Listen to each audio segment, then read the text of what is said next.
Hi అండి. Today recipe వచ్చి carrot halwa అండి. బాగుందండి టేస్ట్ అయితే. క్యారెట్ కంటికి చాలా మంచిదండి, చాలా హెల్ప్ చేస్తుంది. క్యారెట్లు అయితే మంచిగా కడుక్కున్నాక వీటిని అయితే మనము మంచిగా తురుముకోవాలండి. క్యారెట్ని అయితే మంచిగా తురుముకొని పక్కన పెట్టుకోవాలండి. పెట్టుకున్నాక ఒక బాండి పెట్టుకుని అందులో నెయ్యి వేసి, నా నెయ్యి అయితే లాస్ట్ అయిపోతుందండి. నెయ్యి వేసి కొంచెం జీడిపప్పు కిస్మిస్ వేసుకొని మంచిగా ఫ్రై చేసుకోవాలండి. ఇవైతే నేను ఇంట్లో తయారు చేసిన కిస్మిసేనండి.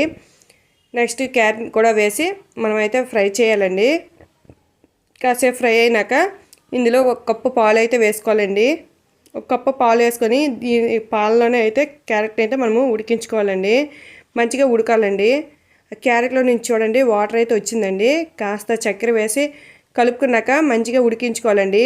ఇలా దగ్గర అయ్యేటప్పుడు మనమైతే ఫ్రై చేసుకున్న జీడిపప్పు కిస్మిస్లు వేసుకొని కలుపుకొని సర్వ్ చేసుకోమండి. మీకు కూడా నచ్చినట్లయితే లైక్ చేయండి, షేర్ చేయండి, సబ్స్క్రైబ్ చేయండి.